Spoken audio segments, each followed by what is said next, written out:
duas versões. Eu vou ler na Nova Versão Transformadora, depois eu vou ler na Nova Almeida Atualizada. Diz assim o texto das Escrituras: havia um homem chamado Jó, que vivia na terra de Uz. Ele era íntegro e correto, temia a Deus e se mantinha afastado do mal. A Nova Almeida Atualizada diz: havia um homem na terra de Uz, cujo nome era Jó. Este homem era íntegro e reto, temia a Deus e se desviava do mal. Esse versículo, vamos orar? Senhor, mais uma vez estamos diante da Tua palavra. O Senhor já nos deu uma oportunidade tão rica.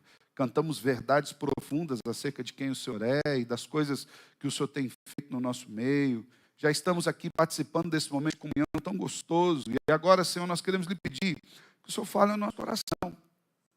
Que nós, como igreja do Senhor, sejamos edificados para a glória de Cristo Jesus. É assim que oramos. Amém, Senhor.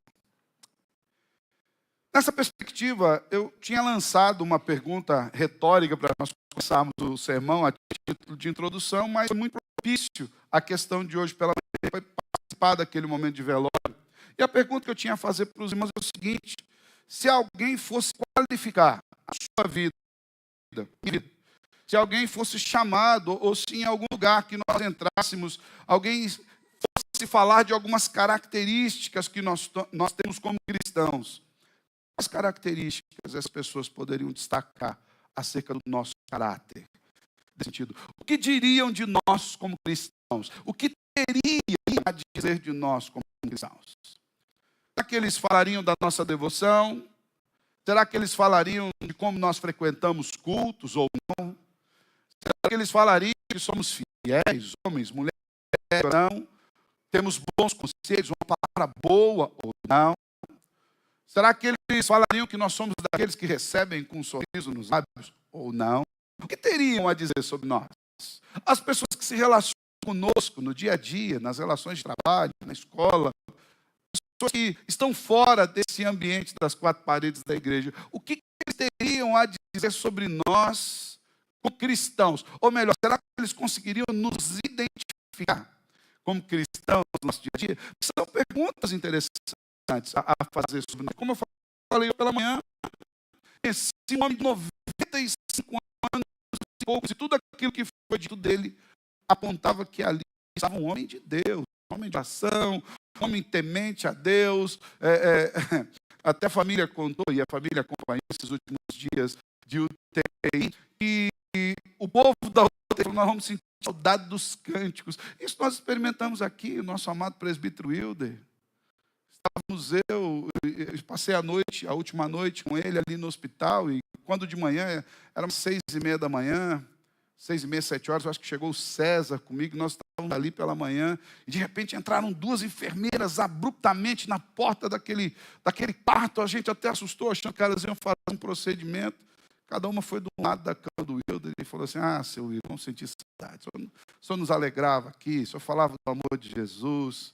E aquilo me chamou muita atenção, porque embora nós conhecêssemos o Wilder daqui, eu não tinha essa perspectiva que o Wilder de lá. E as enfermeiras foram beijar no rosto dele, e uma delas disse algo: nos encontramos no céu.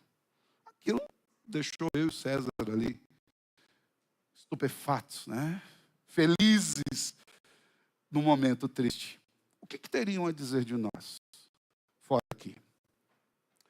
Costumeiramente, quando nós usamos o livro de Jó para meditarmos, nós temos o costume de tratar sobre o assunto principal do livro, que é o sofrimento humano, a restauração de Deus para os seus filhos. Mas há muitas outras questões que nós poderíamos destacar, que estão presentes aqui no livro de Jó, para além do principal, que é como o crente deve lidar com o sofrimento e como nós, como cristãos, honramos a Deus no meio das dores. Por exemplo, logo de início, os próximos versículos que nós lemos o versículo 1, mas se você for ler até os versículos 5, você já vai ver a forma como Jó mantinha filhos, mantinha sua família. Você vai ver que a família de Jó era uma família diferenciada. Seus filhos, ao que tudo indica, eram já 7 homens casados, porque cada um tinha sua casa e oferecia banquetes nas casas. Então significa que já eram homens autônomos. Eram homens casados que tinham as suas próprias vidas, não estavam mais debaixo da égide do seu pai. Contudo, quando eles faziam os banquetes, costumeiramente convidavam os outros irmãos. Mais ainda, eles convidavam 3 irmãs que aqui, pelo que indica o texto, eram solteiras. Eles chamavam essas 3 irmãs. Então os 10 irmãos de tempos em tempos se reuniam. Hoje nós vemos casas que tem 2, 3 irmãos. Às vezes o irmão não se fala nunca mais na vida, não se vê, ainda mais do WhatsApp, nem o WhatsApp troca a mensagem um com o outro. Ali eram 10 irmãos vivendo em comunhão. Diz mais, Jó era o pai intercessor pelos filhos. Após cada um desses anos, Jó se preocupava, pode ser que algum dos meus filhos tenha cometido algum excesso e pecado contra Deus. E Jó oferecia ali um ritual do seu tempo de purificação. Era mais ou menos como se estivesse dizendo que Jó orava, intercedia seus filhos, pedindo para que Deus não levasse em conta os seus pecados. Provavelmente chamava seus filhos para participar desse momento de arrependimento de pecados possíveis. Também no livro de Jó nos fala sobre a Teodiceia, que é a questão de como Deus lida com o mal. Deus é o autor do mal, não é o autor do mal, permite ou não permite o mal. Isso são questões teológicas profundas que vão ter durante anos e anos e anos, e ninguém vai conseguir chegar a uma definição concreta, embora tenhamos um posicionamento filosófico firme. Mas você percebe que tem outras questões do livro de Jó para além do sofrimento. O próprio Deus, aqui, no entanto, logo de início, ele faz questão de destacar quem é Jó. Antes de falar de todo o sofrimento, antes dos outros demais temas, antes da família de Jó, você percebe que o próprio Deus, inspirando ao bíblico, nos mostra quem era esse Jó. Antes de falar sobre a riqueza de suas posses, filhos. Posteriormente, sobre o sofrimento, o que nós vemos é Deus apontando sobre que tipo de aquele e as tribulações, sem abandonar o Senhor. Hoje nós temos 42 capítulos de Jó, e eu recomendo, se você não leu, que você faça. De repente, nessa semana, é um ótimo livro, uma história belíssima, com diálogos assim empolgantes. Alguns deles talvez você tenha que ler uma vez, 2 vezes, para entender. É uma história riquíssima de detalhes. Mas antes de falar sobre toda essa luta, esse sofrimento, a restauração, Deus está dizendo quem é esse homem que passa por essa tribulação sem ser abalado, sem desviar-se o pé. Diga-se de passagem, o caráter de Jó foi uma das causas da sua aprovação. Lembremos que logo ali no capítulo 1 ainda, nós encontramos aquela cena onde o Senhor está na assembleia do céu, e chega o diabo e Deus fala: está vendo meu servo Jó? Íntegro, homem reto, não se afasta do mal, teme a mim. E qual é a acusação que o diabo faz sobre Jó? Se o senhor tirar tudo que ele tem, não vai ser de jeito, não. Ou seja, o próprio caráter de Jó, em um certo sentido, é a causa do seu sofrimento. Ele foi tentado e provado exatamente para ver se ele se desviaria dos caminhos do Senhor. Mas ele não se desviou. E ele não se desviou exatamente por essas características que Deus mostrou acerca do Senhor, logo no primeiro versículo do livro de Jó. E o que eu quero destacar com os irmãos hoje são essas 4 características que devem distinguir alguém que é de Deus de alguém que não é de Deus. 4 características que distinguem um cristão verdadeiro. Apesar de nós estarmos lendo o livro de Jó, foi pastor, mas o livro de Jó, o que tem a ver com um cristão? Toda a vida de Cristo. Quando você vai ler o livro de Jó, você vai perceber a figura de Cristo ali muito bem clara no livro de Jó, o sofrimento do santo, o sofrimento daquele que é fiel, a restauração de Deus ao final. Você vai ver as acusações contra ele. Isso tudo muito bem claro, estabelecido aqui no livro. Então, o que eu quero que os irmãos prestem atenção comigo, destaque aqui, são 4 características que nos distinguem como cristãos no mundo de hoje. A primeira dessas características, que deve ser um distintivo para mim e para você, é a integridade. Homens e mulheres de Deus precisam ser pessoas íntegras. Ali diz o seguinte: havia um homem chamado Jó, que vivia na terra de Uz, ele era íntegro. O que é a integridade? A ideia, a palavra original aplicada aqui para a integridade, tem relação com inteireza de caráter. Alguém que não está dividido nas suas afeições. Alguém que não está, como diz o ditado mais atual, com o pé em duas canoas. Eu acho que nem é tão atual mais esse ditado. Mas alguém que não está com o pé em duas canoas. O Senhor, na Bíblia, nos diria que alguém que não está disposto a servir a dois senhores. Alguém que não tem nada no seu coração competindo contra Deus. Alguém que tem uma única devoção, uma única adoração, que se prostra diante de um único Senhor. Alguém que tem no seu coração a preocupação de não quebrar, por exemplo, o primeiro mandamento, de não ter outros deuses diante dele. Isso é a ideia de integridade aqui no texto. Alguém que não tem inadequações espirituais dominantes. Alguém que tem um bom testemunho visível a todos. A ideia de inteireza, de caráter, de integridade. Havia um homem que era íntegro. O Senhor está dizendo isso de Jó, no sentido de que Jó servia somente a Deus. E tudo aquilo que tinha valor na vida de Jó era Deus, não aquilo que Deus lhe dava. Haja vista que, logo na sua primeira aprovação, a sua integridade foi colocada. Se você tiver com a sua Bíblia, dos versículos 8 até o 12, você vai perceber a acusação do inimigo de mas ele serve que o Senhor dá tudo para ele. Aí Deus falou, então pode tirar tudo. Tira tudo para a gente aí. Integridade é quando o nosso coração não está nas coisas, não está nas posses. Quando o nosso coração não está na mão de Deus, no sentido das bênçãos que Ele pode dar, mas está no Deus das bênçãos. Eu temo que hoje, nos nossos dias, muitos cristãos não têm integridade. Se Deus tirar as coisas que tem, o povo abandona Deus correndo. E eu não estou falando de muita coisa, porque tem gente que fala, pastor, Jó perdeu muito, mas ele tinha muita coisa a perder. E de fato ele perdeu muita coisa. E de fato ele perdeu muita coisa numa pancada só. Não foi um mês que demorou para perder, não foi 15 dias, 20 dias. No mesmo dia. Digo mais, não foi um dia, foi no mesmo instante. Jó estava ali com a sua esposa, chega lá os servos dele, falou, olha, os midianitas deram atacar, roubaram tudo, falava esse ainda, veio o segundo, falou, olha, mataram também os servos, falava esse ainda, veio o terceiro, disse, só soprou um vento, caiu uma pedra, matou todos os filhos. Mas imagina você, reação encaçada assim, você fechar o olho e abrir, você tinha tudo e perder tudo que você tinha do dia para a noite. Mas por que Jó manteve-se firme? Porque o coração dele não estava nas coisas que Deus lhe havia dado, mas estava no Deus que providenciava todas as coisas.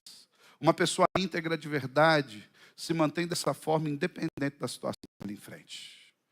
Ela entende que o que tem de maior valor nela não são suas posses. E eu vou dizer, irmãos, não tem a ver necessariamente com riqueza em si, tem a ver com onde está o coração. Que tem gente muito rica cujo coração não esteja na riqueza, e tem gente muito pobre que o coração está no par de chinelo gasto que ela tem guardado lá. E se perder aquele chinelo, ela morre. Você percebe como essa relação de riqueza não é como nós estipulamos quando você, Senhor, dando o exemplo da viúva pobre. O que ela depositou no gasofilácio? Ela veio com um caminhão de moedas de ouro ou um saco carregado de moedas de ouro e depositou ali de maneira que todo mundo visse aquilo? Não, ela tinha o quê? Quantas moedas? Quem lembra? Uma. E ela foi lá e depositou suas moedas. 2 moedas. Ela foi lá e depositou suas moedas. Muito provavelmente era uma das ofertas mais humildes daquele dia. Mas Deus valorizou aquilo. Porque Ele disse, aquela mulher está em mim. Ela dispôs de tudo aquilo que ela tinha. Mais uma prova de que Deus não está preocupado com os valores que nós depositamos, irmãos. Deus está preocupado com a nossa fidelidade. Quando nós falamos de dízimos e ofertas, a questão não é dinheiro e nunca foi. Tem gente que fala, pastor, não pode mais falar de dízimo na igreja. Não, porque já não estamos na época da lei. Eu pergunto, e quando o dízimo esteve ligado à lei? A primeira reação que nós temos de dízimo é anterior à lei. É Abraão dando oferta, entregando os dízimos a Melquisedeque. E ele fez isso por quê? Porque havia uma lei? Não, gratidão. Porque Deus havia lhe dado na batalha, ele deu o dízimo de tudo aquilo que ele havia recebido. Então não é dinheiro. Tem gente que traz 10% no gasofilaço com o coração quebrado. Deixa eu informar um negócio, você perdeu dinheiro, filho. Você só perdeu dinheiro, porque Deus conhece o coração. Deus não está atrás da aposta. Deus não tem uma caderneta no céu anotando, ó, fulano desse aqui, então, mesmo que ele deu com a vontade ruim da peste, mas deu fazer o que? Deus não vai fazer isso. Não tem essa relação. Integridade, irmãos, é quando nosso coração está no Senhor e não nas coisas. E veja bem, outro aspecto que é importante a destacar é que a ideia de integridade não está ligada à impecabilidade. Quando fala que Jó era íntegro, não significa que Jó não pecava. Pelo contrário, é muito provável que Jó lutava firmemente contra os seus pecados. Porque a integridade aqui está relacionada com uma firmeza de posicionamento diante de Deus. Não com a impecabilidade. Não há ninguém que viva de maneira impecável nos nossos dias. O único homem que pisou a face dessa terra pecou, Jesus Cristo. Não pecou nem em palavras, nem em atitude, nem em pensamento. Todos os demais pecaram. Então, o distintivo da vida de Jó é que ele era um homem íntegro. Um homem que tinha apenas Deus entronizado no centro do seu coração. Essa é uma pergunta boa para nós. Será que ele dizer de nós que nós somos íntegros? E se Deus permitisse nós perdermos aquilo que o Senhor nos deu? Continuaríamos amando a Deus? Continuaríamos servindo a Deus? E se do dia para a noite a empresa quebrasse, salário faltasse, o emprego fosse embora, a saúde também, o carro fosse roubado, logo depois que venceu a apólice de seguro, ou se nem tivesse seguro, e se nós perdêssemos essas coisas? A integridade significa que a nossa paz, a nossa esperança está firmada em um único lugar, no Deus Criador. Outra característica que distingue um cristão de um não cristão é a retidão. Veja bem ainda ali no versículo 1, havia um homem chamado Jó, que vivia na terra de Uz, e ele era correto, ou como em outra versão lemos, ele era reto, ou ainda na atualizada, honesto e justo em outras versões. Retidão aqui tem relação com honestidade na forma de agir, em um agir de um único padrão, um agir justo, alguém que é correto, alguém que anda os caminhos aplanados de Deus e busca colocar em prática na sua vida todo o conhecimento de Deus. Alguém que não fica tentando achar meios para obter vantagens pessoais. Alguém que olha todo mundo por igual e trata todo mundo por igual. E nós sabemos que cada dia mais o nosso mundo caminha de forma diferente, né? Eu sou de um tempo lá atrás, eu gosto muito de ver propagandas, né? De vez em quando eu me pego no YouTube assistindo propaganda do passado. Tem muita coisa boa, né? Tem coisa ruim também. Mas algumas coisas que retratam o pensamento do passado. Talvez você lembre de uma propaganda onde alguém chegava para o rapaz, pegava assim na sua gola e falava: bonita camisa, Fernandinho. Você lembra? Já sei que você é uma pessoa antiga ou andou assistindo no YouTube agora, há pouco tempo, né? Era, se eu não me engano, o Westop, né? Ele vestia aquela camisa, bonita camisa, Fernandinho. Ou ainda havia uma propaganda de gravatas, nem sei se essa marca de gravata existe até hoje, a marca é Vollens. Dizia que o mundo trata melhor quem se veste bem. Já viu essa máxima também? A gente vê que muitas vezes é assim. Às vezes alguém na igreja fala: é o Zé que está na igreja. Pois é, beleza, mas esse aqui é o doutor Zé, e já muda. Parece que é um Zé com vidro elétrico, né? Ar-condicionado, um Zé mais plus, especial. Porque às vezes as pessoas não tratam as outras pessoas com retidão, com equidade, independente de quem elas sejam, independente daquilo que elas tenham, independente da roupa que elas estejam vestidas. Eu contei hoje pela manhã que eu lembrei de um episódio muito interessante, foi quando meu sogro foi buscar um carro na concessionária que ele já havia comprado. Meu sogro é um homem simples, graças a Deus tem uma boa condição financeira, de vida, mas é um homem simples, né? A chácara dele trabalhando, quando ligaram da concessionária: o carro que o senhor comprou, chegou aqui, o senhor veio buscar na concessionária, e ele tomou um banho, trocou de roupa, foi lá para a concessionária, numa outra cidade. E quando ele chegou, estava ali frente da concessionária, né? O carro da cor que ele tinha pedido, tudo certinho. Ele vai lá e olha o carro, e abre o carro, e fecha o carro, e dá uma volta no carro, e o povo lá na mesa olhando aquele homem, e ele olha tal. Daí ele se incomodou com aquilo, chegou e falou: vem buscar o carro. Não, esse carro está vendido. Eu falei: então, mas o carro é meu. Mas ele estava com a camisa rasgada. Tal, né? Daí minha sogra falou: bem, mas camisa rasgada, buscar o carro. Eu falei: mas o que importa? Está com a camisa rasgada ou não? O carro era meu, estava pago, inclusive. Só fui lá buscar o carro. Jó era um homem que não tratava as pessoas pela aparência. Ele era um homem justo. Ele era um homem reto. Diga de passagem, isso fica muito bem claro também na sua segunda aprovação. Ali no capítulo 2, dos versos 6 até o 10, quando ele, agora, depois de haver perdido todas as suas posses, depois de haver perdido os seus filhos, agora perde a sua saúde. E a doença de Jó era algo terrível, porque ele se coçava com um caco de telhas. Foi então que a sua esposa, num arrombo de desespero, e às vezes nós olhamos para ela e te acusa aquela mulher, que mulher ruim. Irmãos, imagina você, como é que a sua esposa ficaria diante de uma situação dessa? Ela dorme, acorda e um dia não tem filho nenhum, perdeu tudo que tinha, o status quo. Aí dorme, acorda de novo, o marido está numa chaga só, destruído, acabado, e ela no desespero diz: amaldiçoa esse Deus, Jó, e morre. Mas Jó era um homem justo, e a sua justiça era herdada da lei de Deus, que estava escrita no seu coração. E ele fala: mulher, você fala como uma louca.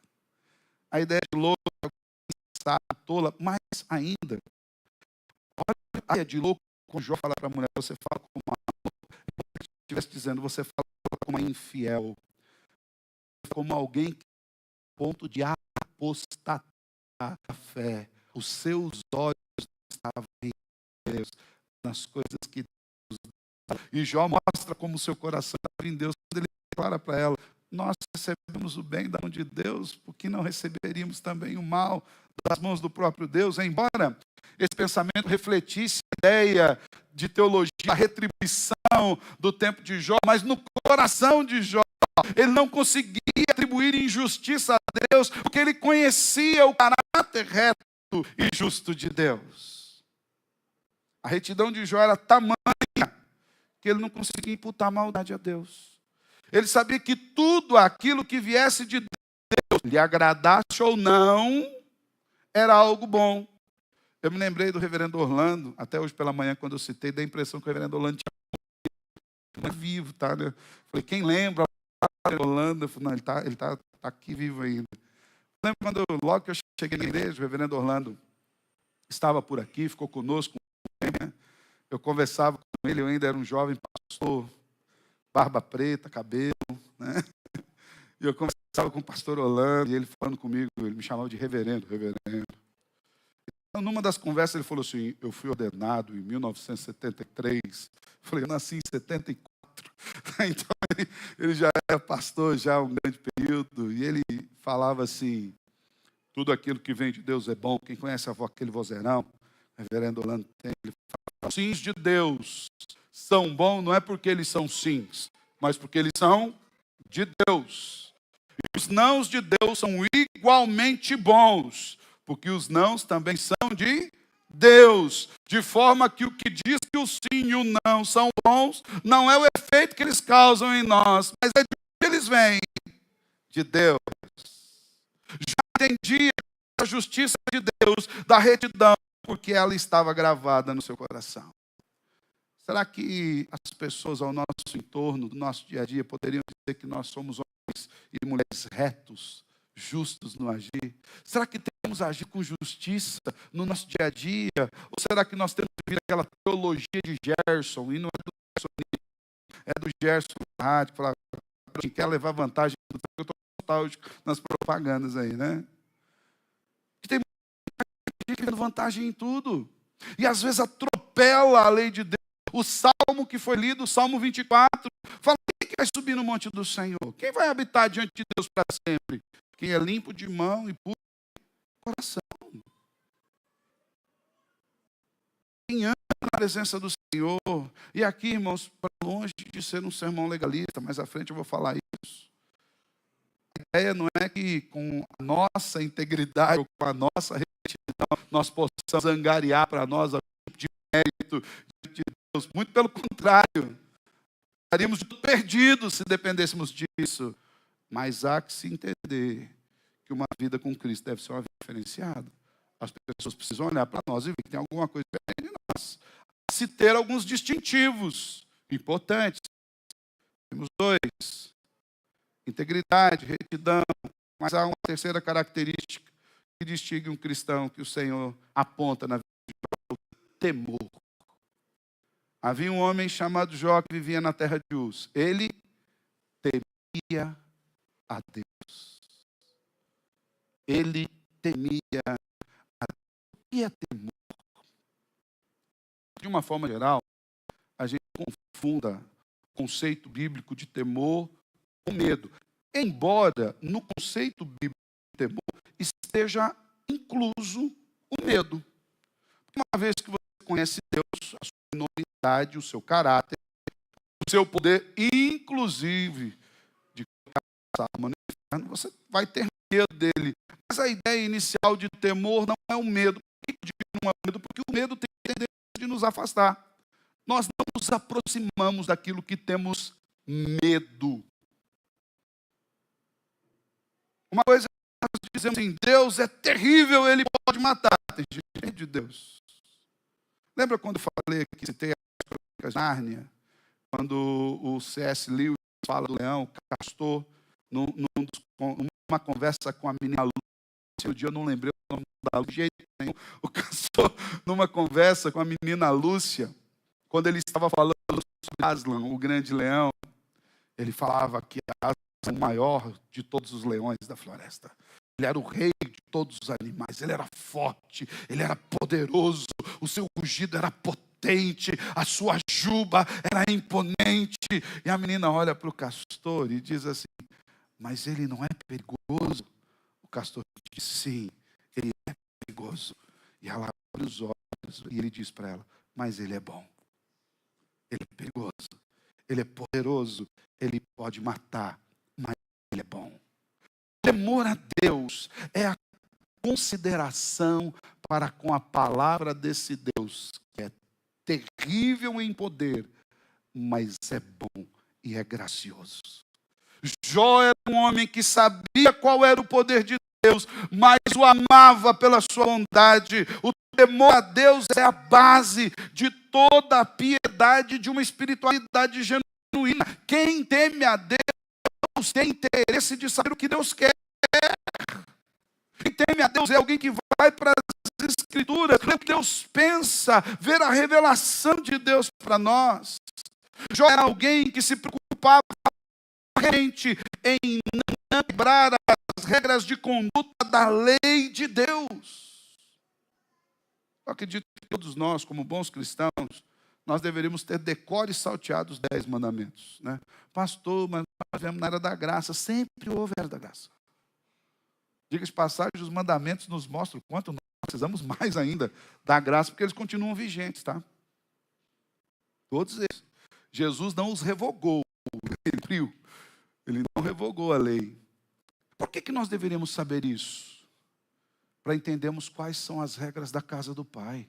As normas da casa do Pai são normas amorosas, cuidadosas para conosco. Tal qual nós como pais, o Mateus falou há pouco aqui, quem é pai vai entender, né? E os pais dos filhos já um pouquinho mais velhos vão entender isso também. Quando a gente estabelece uma hora, por exemplo, para chegar, você tem tal hora para chegar. Eu tenho lá 2 meninas, né? A mais velha já sai com a moçada toda, aí eu falo: você tem um horário para chegar. Não é que eu não confie nela, mas a cidade está perigosa. E a partir daquele horário, corre risco de estar na rua. Não só ela, mas todos os amigos que nós temos como filhos também, vimos eles cresceram aqui. E a gente estabelece nome, às vezes com o bico torcido para a gente, né? Pai, mas é muito cedo. Foi quase cedo mesmo esse horário, que eu está sendo até tolerante, né? Quase amanhã já, não é mais hoje. Mas existe uma hora, por quê? Será que é porque nós não queremos que os nossos filhos se divirtam, que eles se reúnam, que eles estejam felizes? Não. é que nós nos preocupamos.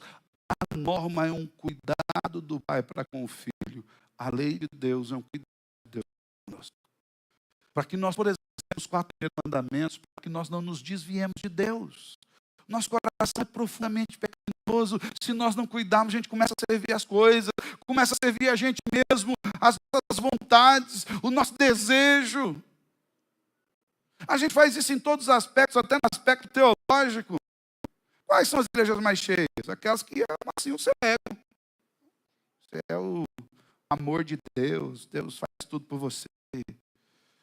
Deus não existe se você, olha, se não adorar, Deus vai ficar triste. Eu fico imaginando a cena, sabe? Minha cabeça às vezes viaja, eu fico imaginando sentado no banco lá do céu, no trono, cabisbaixo, né?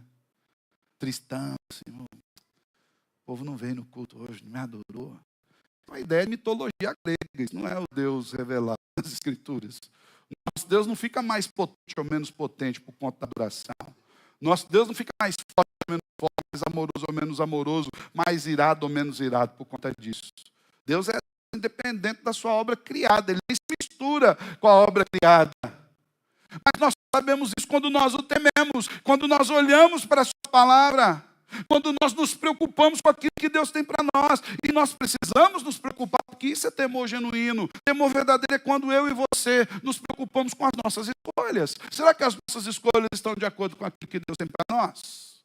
Será que a nossa conduta reflete aquilo que Deus tem para nós? Será que as nossas atitudes, os nossos pensamentos, as nossas palavras têm refletido o caráter de Deus para nós? Diga-se de passagem, o temor está diretamente ligado com a nossa adoração a Deus. Eu lembro-me que, bem jovem ainda, quando estudávamos e tínhamos, talvez você já deve passar por esse momento da igreja, fazia-se uma distinção entre louvor e adoração. As pessoas costumavam falar, ó, louvor é isso e adoração é aquilo. Não, louvor é quando alguém agradece a Deus por aquilo que ele faz. E adoração é quando alguém reconhece que Deus é. Tem um fundo de verdade nisso. Mas eu lembro que um pastor com quem eu estudei sobre isso, ele falou bem claro, falou, todo mundo pode louvar a Deus. O ímpio pode louvar a Deus quando ele agradece a Deus por aquilo que ele faz. Mas a adoração é apenas pelos filhos, porque a adoração deve ser o caráter de Deus. É dizer quem ele é. E para que nós o conheçamos, nós temos que temor, buscar a ele.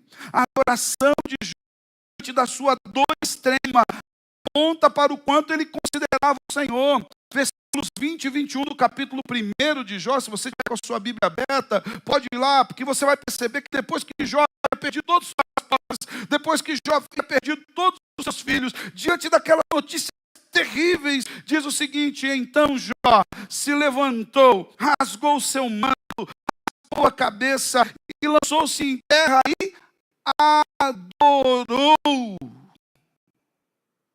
Não está escrito blasfemou, não está escrito reclamou, não está escrito murmurou, resmungou. Diz que Jó adorou a Deus e disse, olha o conteúdo da adoração de Jó, porque aqui está o que ele disse. Nu saí do ventre de minha mãe e nu voltarei. O Senhor o deu e o Senhor o tomou. Bendito seja o nome do Senhor. É como se Jó estivesse dizendo assim, eu estou nas mãos de Deus e dependo dele. Na riqueza era Deus que estava com as mãos sobre mim. Na pobreza mesmo que estão presentes aqui para me sustentar. Aleluia. Do Senhor. É o que Jó está dizendo aqui. No versículo 22 diz, em tudo isso, não pecou, nem atribuiu a Deus falta alguma. A adoração está ligada ao temor. Quanto mais nós sabemos que Deus é, tanto mais nós vamos adorá-lo na beleza da sua santidade. Somente considerando a palavra de Deus que nós conseguimos ser de forma madura, de forma que honre a Deus. Porque nós vamos ter dificuldade, irmão. Percalços aí aos montes. Diga de passagem, reverendo Augusto Nicodemo pode dizer que os percalços, as lutas, as vicissitudes da vida servem para que a gente se desole um pouco desse mundo, senão a gente não vai ir para o céu. Se você tiver todas as coisas que você quer aqui, ficar rico comprar todos os carros, as casas, as televisão. Você não quer ir embora mais daqui? E para uns é quase um castigo. Ao passo que para o céu é uma bênção, é expectativa. Não há nada que tenhamos aqui que possa suplantar aquilo que Deus tem preparado para aqueles que o amam. É o que as Escrituras nos dizem. Mas nós só temos isso no coração quando temos Deus é genuíno em nós. Diga de passagem, o temor do Senhor é o nome da religião verdadeira. Cristão, teme a Deus. Presbiteriano, teme a Deus. Batista, assembleano, crente genuíno, teme a Deus. O temor do Senhor é o nome da religião verdadeira. Não é possível dizer cristão, crente, sem que o temor de Deus esteja na sua vida. Por mais que você possa declarar, não, eu sou crente. Se você não conhece a Deus, não busca saber o que é Deus, quem não quer nos caminhos de Deus, isso é uma mentira. É apenas uma caricatura. Três características que temos até aqui. Integridade, cuidado e temor. E por fim, quatro características distintivas de Jó, que também deve ser distintiva na nossa vida como cristãos, é a santidade. Versículo 1 ainda, havia um homem chamado Jó que vivia na terra de Uz, ele se tinha afastado do mal. Ou em outras versões, ele se desviava do mal. Conta-se a história de um empresário muito rico, um homem poderoso, de muitas posses, que ele temia ser assaltado por conta das posses que ele tinha. Estava contratando um motorista habilitado, que pudesse dirigir o seu carro e até mesmo em caso de um possível assalto, tivesse condições de fugir do carro e manter aquele homem em segurança. E esse homem foi entrevistar os 3 melhores motoristas que apresentaram um currículo e chegaram até ele. E o primeiro motorista, com a intenção de questionar aquele homem, falou, olha, o senhor deve me contratar. Na verdade, o senhor pode me contratar, porque eu sou um homem que eu consigo dirigir a 200 por hora, a 1 metro do abismo, sem risco algum que o senhor caia nesse abismo. Eu consigo fazer as curvas com perfeição. O senhor vai ter uma segurança tremenda comigo. Aquele homem ficou impressionado, falou, olha, um ótimo motorista.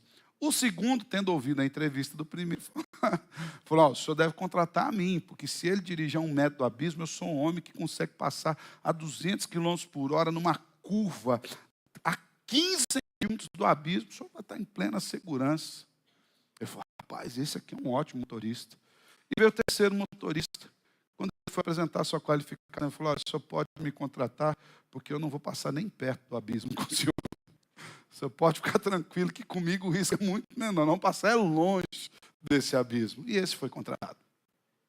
A ideia de se desviar do mal é uma ideia assim, de não colocar-se numa situação de risco à sua fé ou de ser tentado em alguma circunstância. Às vezes a gente brinca com esses aspectos, irmãos.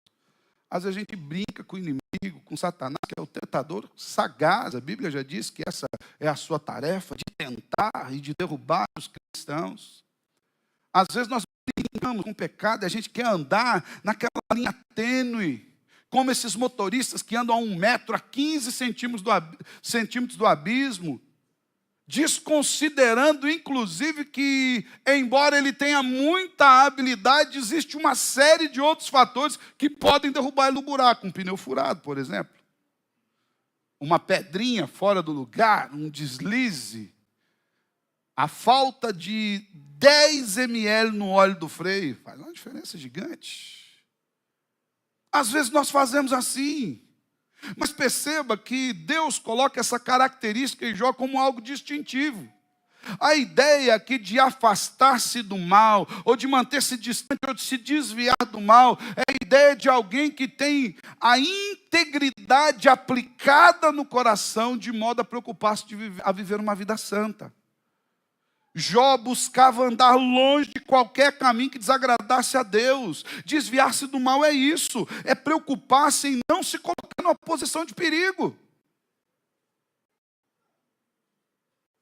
Tem problema com o alcoolismo, você está com os amigos no bar, na lanchonete, você está no lugar errado.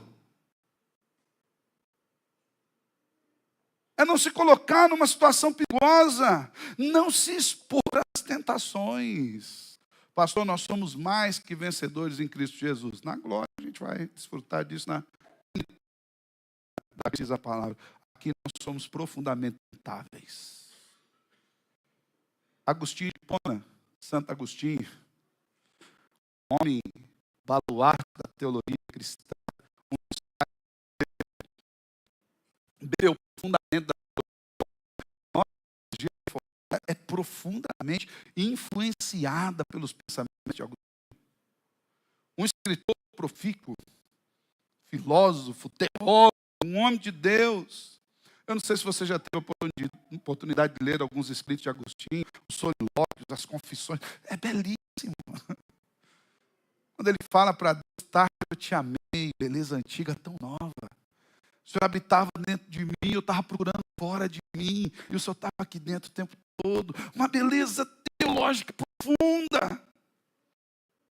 Mas os primeiros anos da vida de Agostinho foram vividos em rebeldia, em devassidão, em dissolução.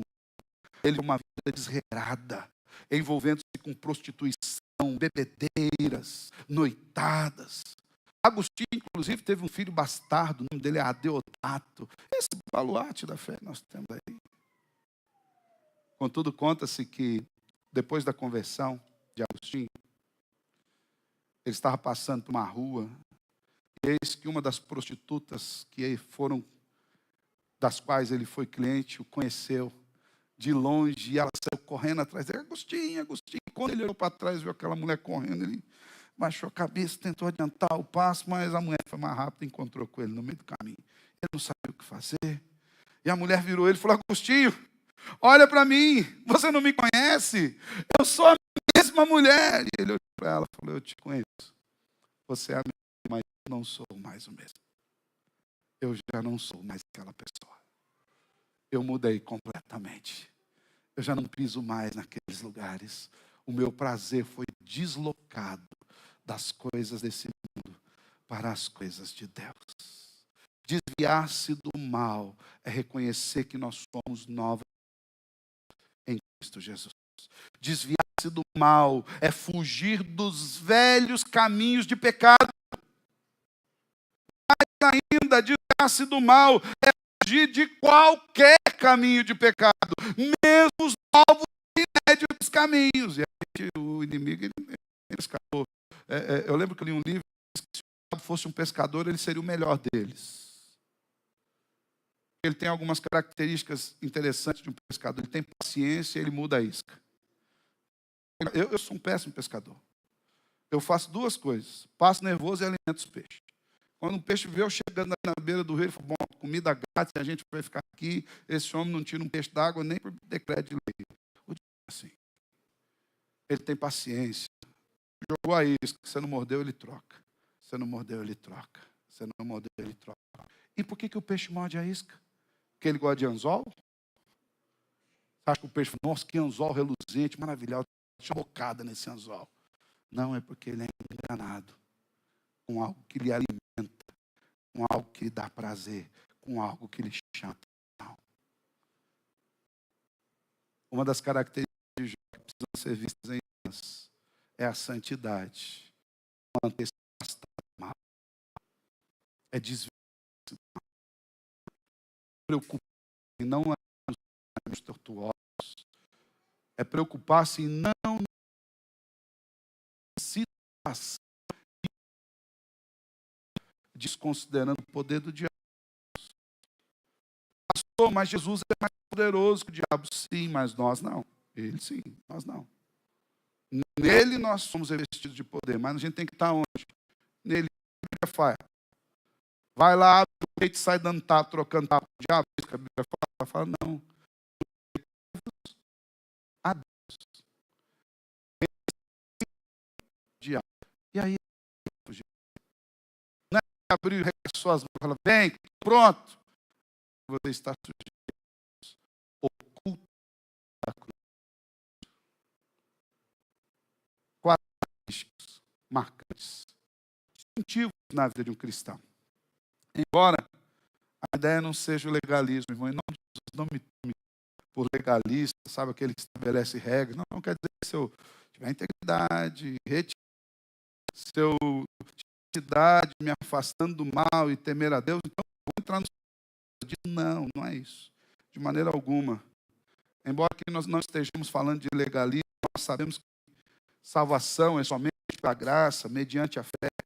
É fato que a vida cristã é profundamente transformadora e requer de nós, como uma resposta a Deus, uma conduta diferenciada diante de todos.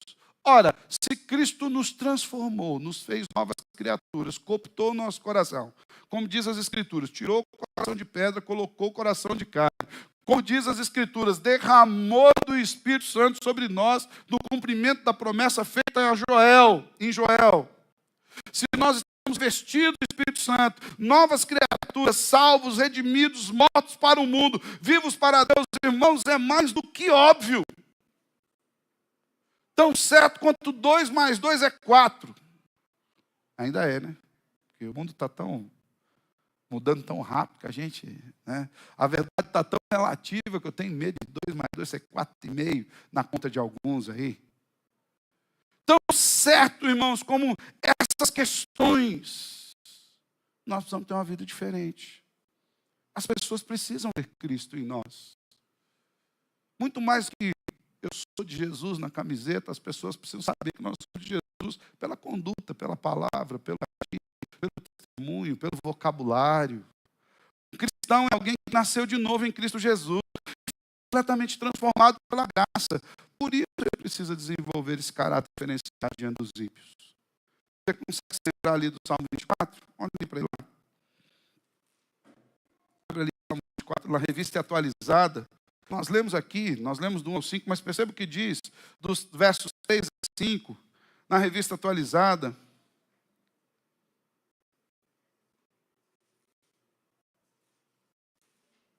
Salmo 24, quando Davi fala, quem subirá ao monte do Senhor? Quem há de permanecer no seu santo lugar? O que é limpo de mãos e puro de coração, que não se entrega à falsidade, nem jura dolosamente. Este obterá do Senhor a bênção e a justiça do Deus da sua salvação.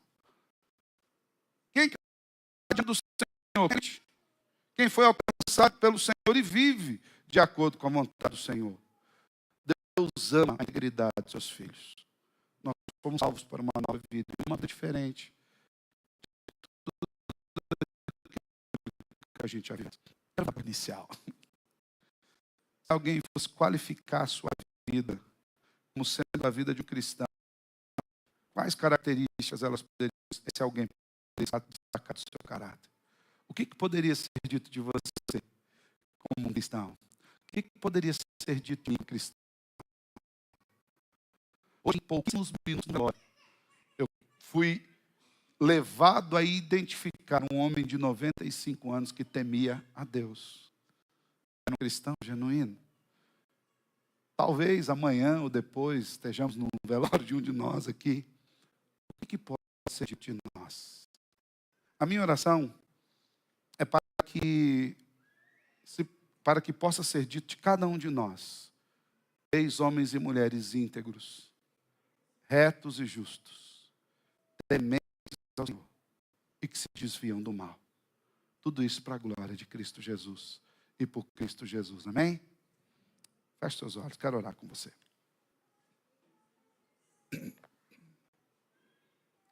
Senhor, muito obrigado pela tua palavra.